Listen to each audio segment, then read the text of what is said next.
ஆ hello என்னது இந்த பார்த்தா என்ன மாதிரி தெரியுது? என்னது இது என்னமோ கருவாடா. உங்க ஊர்ல இந்த மாதிரி தான் கருவாடு இருக்குமா? எங்க ஊர்ல இப்படி தான் கருவாடு இருக்கு. நான் பார்க்குறேன் ஒரு சில ஊர்ல கருவாடு வேற மாதிரி இருக்கு. எப்படி இருக்கு வேற மாதிரி? ஊர்ல மட்டும்தான் கருவாடு இப்படி இருக்கு. கருவாடுனா இப்படி தான் இருக்கும். கிடையாது. ஒரு சில இதில் கருவாடு நான் வந்து யூடியூப்பில் நிறையா வீடியோஸில் பார்க்கும்போது கருவாடு எப்படி தெரியுமாங்குது, இப்படி ஒரு கருவாடு முழுசாக அப்படின்னா ஒரு இப்படி பிசோட்டு இருக்கும், இப்படி பெருசாக பட்டையாக தின்னாக இருக்கும். இது மாதிரிலாம் கருவாடு கிடையாது. அது நெட்டோட அது சின்னதாக இருக்கும். சிறுங்கருவாடு அது சிறுங்கருவாடு கிடையாது, அது பெரிய மீன் கருவாடு. இந்த மாதிரி கருவாடு யூடியூப்ல ஃபர்ஸ்ட் டைம் நான் தான் செய்கிறேன், வேற யாரும் செஞ்சிருக்க மாட்டாங்க.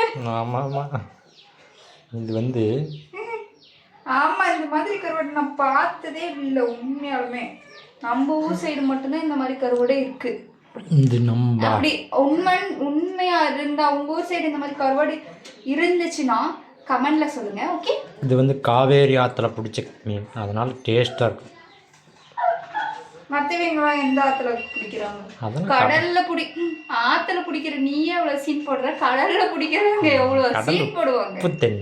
உப்பு தண்ணியா இருந்தாலும் அதுதான் அந்த உப்பு தண்ணியில வாழ்ற மீன் கருவாடு, அதுதான் வந்து டேஸ்ட்டாக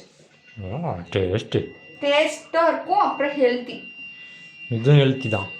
இந்த கருவாடு தான் ஹெல்த்தியான கருவாடு.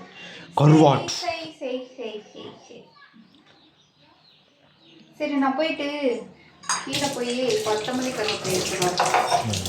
கருவாடு டேஸ்ட்டாக இருக்கும், இல்லைன்னா கருவாடு ஸ்மெல் வரும். ஓகே.